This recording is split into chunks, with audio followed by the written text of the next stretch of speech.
উত্তরের আকাশে এক মুহূর্তের বিকট শব্দ, এরপরই একটি যুদ্ধবিমান স্কুল ভবনে ধসে পড়ল। এভাবেই হঠাৎ থমকে গেল নিষ্পাপ কতগুলো শিশুর ভবিষ্যৎ। উত্তরা মাইলস্টোন স্কুল অ্যান্ড কলেজে মর্মান্তিক দুর্ঘটনায় হতাহতের সংখ্যা গোপন করা হচ্ছে এমন অভিযোগ উঠে বিভিন্ন মহলে। আর দুইটা ক্লাসরুমে যখন যে জায়গায় পড়ছে দুইটা ক্লাসরুম 30-60 জন এখানে ওনার 60 জন ইন্সপেক্টেড শিওর আমরা এটা কেন মিথ্যে কথা বললো আমাদের যে নিহত সংখ্যাটাকে ওরা হাইড করে রাখছে, আমরা এটা স্পষ্ট একটা নিহত সংখ্যা জানতে চাই।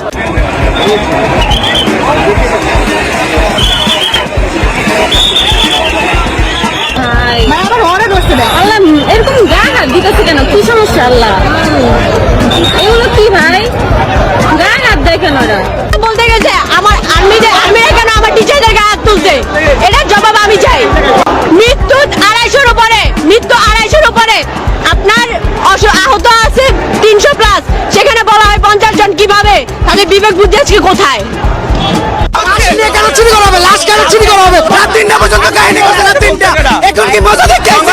সেনাবাহিনী আমাদের শিক্ষকদের গায়ে হাত তুলছে, স্টুডেন্টদের গায়ে হাত তুলছে। ওরা বিনা কারণে মারছে। ও জাস্ট কতজন মারা গেছে ওটা বলতে গেছিল। এটা কি এইসব কে মারছিল? আর্মি মারছে। আর্মি মারছে। আমার ছেলে ব্রিলিয়েন্ট স্টুডেন্ট, পুরো কলেজে ফার্স্ট হয়। আমরা এই দেশে থাকবো না, এই দেশের পলিটিশিয়ানরা এই দেশটাকে পলিউট করে ফেলছে, আমরা এই দেশে আর থাকবো না, বুঝছেন? এটা হচ্ছে রাজনীতিবিদদের অবদান বাংলাদেশের মানুষের, এবং এই হারামজাদারা যখন সে লেকচার দেয় বাংলাদেশের মানুষকে, ধিক্কার দেয়, জুতা পেটা করা দরকার আছে। এরা গুণগত কোনো পরিবর্তন করে নাই এই দেশের জন্য, আমি নিজে দেখে আসছি। কোনো পরিবর্তন নাই, সাস্টেইনেবল কোনো ধরনের চেঞ্জ তারা আনে নাই, এবং প্রত্যেকটা জায়গায় এই পরিবর্তনে বাধা দেয় এই সান অফ বিচ পলিটিশিয়ানরা। প্রত্যেকটা জায়গায় এদেশের মানুষের জন্য কিছুই করে নাই রাজনীতিবিদ আমার বিবৃতিবাজ সান অফ বিচেস। গতকাল ঢাকার উত্তরা দিয়াবাড়ির মাইলস্টোন স্কুল অ্যান্ড কলেজে ঘটেছে মর্মান্তিক বিমান দুর্ঘটনা, যেখানে হারিয়েছি আমরা তরুণ প্রাণ, মেধাবী শিক্ষার্থী, এবং এরপর যা ঘটেছে তা আরও বেশি প্রশ্নবিদ্ধ করেছে গোটা জাতিকে। শুরুতেই জানিয়ে রাখি, আজ সারা দেশ জুড়ে পালিত হচ্ছে শোক দিবস। ঢাকার উত্তরার দিয়াবাড়িতে বিমান বাহিনীর একটি প্রশিক্ষণ বিমান বিধ্বস্ত হয়ে পড়েছে মাইলস্টোন স্কুল অ্যান্ড কলেজের পাশে, যেখানে তখনও চলছিল শ্রেণীকক্ষের পাঠদান। বিমানটি উড্ডয়ন করেছিল সোমবার 21 জুলাই দুপুর 1:06। কিছুক্ষণের মধ্যেই নিয়ন্ত্রণ হারিয়ে সোজা গিয়ে বিধ্বস্ত হয় জনবহুল একটি শিক্ষা প্রতিষ্ঠানের সীমানায়। এই দুর্ঘটনার ভয়াবহ ভিডিও ছড়িয়ে পড়েছে সামাজিক যোগাযোগ মাধ্যমে। যে কোনো বিবেকবান মানুষ সে দৃশ্য দেখে গলা ধরে আসবে, চোখে পানি আসবে। যাদের চোখে পানি আসছে না তারা হয়তো দেখে উঠতে পারছেন না, লাশের গন্ধে ঢাকা পড়ে গেছে পুরো ক্যাম্পাস। এমন ভয়াবহতা নিয়ে চলছে চাপা তোলপাড়। বিমান দুর্ঘটনার পর আহতদের দেখতে হাসপাতালে গিয়েছিলেন বিএনপি ও জামায়াতের নেতাকর্মীরা, কিন্তু সেখানে গিয়েই পড়েন গণবিক্ষোভ ও ধিক্কারের মুখে। আপনারা কেন কিছু বলতেছেন? আমরা বাইরে স্ট্রাগল করতেছি যেন রোগীরা ভিতরে ঢুকতে পারে। ওনারা রাজনীতি করে মারলাম, এখন কি এটা করার টাইম ছিল? ওনারা সবাই মিলে একজনকে সিকিউরিটি 100 জন মিলে যাচ্ছে, রোগী ঢুকতে পারতেছে না। ওনাদের রাজনীতি থেকে আগে, ওনারা যদি রাজনীতিবিদ হতো ওনারা কিভাবে ঢুকতে পারতো? আপনারা কেন কিছু বলতেছেন না? বিশ্বের সবচেয়ে ঘনবসতিপূর্ণ শহরগুলোর একটি ঢাকা, অথচ সেই শহরের আকাশে চলছে যুদ্ধ বিমান বা প্রশিক্ষণ বিমান। একদিকে বঙ্গোপসাগরের বিশাল আকাশসীমা পড়ে আছে ফাঁকা, অন্যদিকে 5 কোটিরও বেশি মানুষের মাথার উপর চলছে বিমান প্রশিক্ষণ। প্রশ্ন উঠছে, ঢাকা এয়ার স্পেস কি শুধুই পরীক্ষাগার? এই দুর্ঘটনায় ঠিক কতজন নিহত হয়েছে তা নিয়ে ধোঁয়াশা কাটছে না। শিক্ষার্থীদের অভিযোগ, প্রকৃত মৃত্যুর সংখ্যা লুকানো হচ্ছে। সন্ধ্যার আগেই উদ্ধার কার্যক্রম শেষ হয়, অথচ রাত 2টায় কেন আবারও আসে হেলিকপ্টার বা অ্যাম্বুলেন্স? এই প্রশ্নের উত্তর আজও নেই। 19 জন বলে কিভাবে, যেখানে এখনো লাশ উদ্ধার করা হইতাছে? টিচার কত মারা গেল, ছোট ছোট বাচ্চা মারা গেল, রাত 2টার দিকে অ্যাম্বুলেন্স ঢুকছে, অথচ উদ্ধার কাজ আরো আগেই শেষ হয়ে গেছে। আমাদেরকে জানানো হয়েছে যে উদ্ধার কাজ শেষ, আর কোনো ভিতরে লাশ নাই। তো এখন অ্যাম্বুলেন্স কেন আসছে? আমাদের কথা হলো যে উদ্ধার কাজ যেহেতু আগেই শেষ হয়ে গেছে, তাইলে এখন কি করে পুলিশ, আর এখন কেন অ্যাম্বুলেন্স আসবে আমাদের ক্যাম্পাসে? লাইভটা করতেছি যাতে সবাই দেখুক আসলে কি হইতাছে। বিমান দুর্ঘটনার সংবাদ সংগ্রহে গিয়ে বাধার মুখে পড়েন সাংবাদিকেরা। শুধু তাই নয়, কলেজের শিক্ষক, শিক্ষার্থী ও প্রত্যক্ষদর্শীদের কথা বলতেও দেওয়া হচ্ছে না। অনেকেই বলছেন এ যেন সত্যকে গলা টিপে হত্যার প্রয়াস। অভিযোগ উঠেছে শিক্ষকদের ওপর গায়ে হাত তোলার মতো লজ্জাজনক ঘটনা ঘটেছে সেনাবাহিনীর সদস্যদের দ্বারা। এমন ঘটনায় মাইলস্টোন স্কুল অ্যান্ড কলেজের শিক্ষার্থীরা আন্দোলনে নেমেছে। বলতে গেছে আমার আর্মিরা কেন আমার টিচারদের গায়ে হাত তুলছে,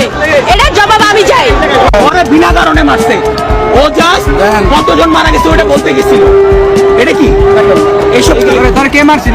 আর্মি মারছে, আর্মি মারছে। আজ ঘটনাস্থলে শিক্ষার্থীদের সাথে দেখা করতে গেলে ঢাকা বিশ্ববিদ্যালয়ের আইন বিভাগের অধ্যাপক ও রাজনৈতিক বিশ্লেষক আসিফ নজরুলকেও পড়তে হয় উত্তেজিত জনতার মুখোমুখি। শিক্ষার্থীরা বলেন, মুখে সমবেদনা না দেখিয়ে সত্যের পাশে দাঁড়ান। রাজনৈতিক বিশ্লেষকরা বলছেন, এই ঘটনা শুধু দুর্ঘটনা নয়, এটি প্রশাসনিক ব্যর্থতা, অবহেলা এবং ক্ষমতার অপব্যবহারের নগ্ন চিত্র। বিমান বাহিনী যদি নিজ দায়িত্বে দায় স্বীকার না করে, এটি হতে পারে একটি জাতীয় নিরাপত্তা সংকটের সূচনা। আজকের এই ভিডিওর মূল উদ্দেশ্য কোনো রাজনৈতিক দৃষ্টিভঙ্গি ছড়ানো নয়, বরং এটি একটি জাতির দায়বদ্ধতা। যেখানে শিক্ষার্থীরা মরছে, অস্ত্র কেউ দায় নিচ্ছে না। আজ আমরা কাঁদি ভবিষ্যৎ প্রজন্ম হারানোর যন্ত্রণায়। তো চলুন আমরা দেখে নেই লাশের হিসাবের গরমিল ও এমন অনাকাঙ্ক্ষিত ঘটনা নিয়ে কি বলছেন রাজনৈতিক বিশ্লেষকরা। এই বিমান দুর্ঘটনায় মাইলস্টোন স্কুলের উপরে সাথে যে দুর্ঘটনা ঘটেছে, এই দুর্ঘটনায় যারা নিহত হয়েছেন তাদের আত্মার মাগফিরাত কামনা করি এবং আহত বা নিহত যারা আছেন তাদের পরিবারের প্রতি সমবেদনা জানাই এবং it's a great loss of lives for entire nation. আমার এই লাইভের বিষয় না যে ধরেন কাউকে দোষারোপ করা, it could have take place, accident could take place. যদিও বলা হচ্ছে যে বাতিল মাল, অর্থাৎ এয়ারফোর্সের যে প্লেনটা এটা নাকি খুব চীনেই বাতিল করা হয়েছে, ডিসার্টিফাইড করা হয়েছে এবং it's not certified anymore to fly. But Bangladesh এটা, মানে বাংলাদেশ এয়ারফোর্স এটা পরিচালনা করে।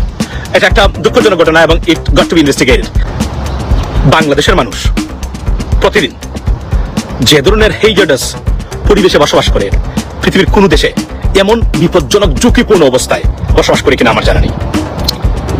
ধরুন আমি রিসেন্টলি আসলাম বাংলাদেশ থেকে, আমি দেখে আসলাম সেটা হলো যে গোট থেকে আপনার উঠান থেকে আপনার রাস্তাঘাট থেকে হাইওয়েজ টু মার্কেট, প্রত্যেকটা জায়গায় এমন হেইজার্ডাস এনভায়রনমেন্ট তৈরি করা হয়েছে বাংলাদেশের মানুষের জন্য যে মানুষ কোর্ট থেকে বেরিয়ে যদি মার্কেটে যায় বা শহরে যায়, সেখান থেকে ফিরে যে আসে প্রতিদিন, এর চেয়ে বড় আল্লাহর নিয়ামত রহমত আর হতেই পারে না। Because the surrounding environment so hazardous, so dangerous, মানে আপনার বাংলাদেশের মানুষের জন্য। এই দেশটা কোন পরিবর্তন করে না, এই দূষিত অযোগ্য অপদার্থ করাপ্টেড পলিটিশিয়ান কিছুই করে না এর আপনাদের জন্য। আমি আপনাকে বলি, আপনি গোড়ের ভিতরে আছেন, আপনি নিম্নমানের মাল আপনার গড়ে ব্যবহার করেছে, যে কোনো সময় যুদ্ধ পড়তে পারে। আপনি বাহিরে গেছেন, you have a nice Pajero or maybe you have a nice Mercedes, but the roads are so unsafe for you, anytime truck এবং বাস আপনার উপর দিয়ে উঠে যেতে পারে। This is so dangerous। এবং আমি প্রতিদিন ফিল করেছি যে আমি যে ঘর থেকে বেরিয়ে আসছি, সেখানে করে ফিরে যাবো কিনা, ফিরে যাওয়াটা এর চেয়ে বড় রহমত আর নিয়ামত আল্লাহ হতেই পারে না, এর চেয়ে বড়।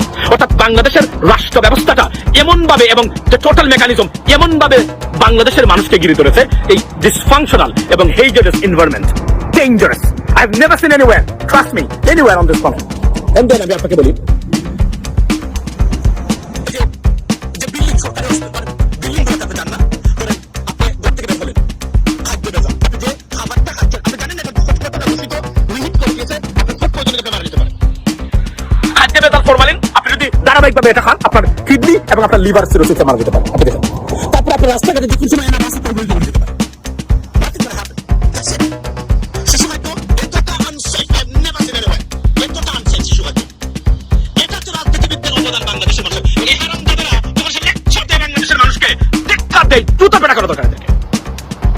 গুণগত কোনো পরিবর্তন করে না এই দেশের জন্য, আমি নিজে দেখে আসছি।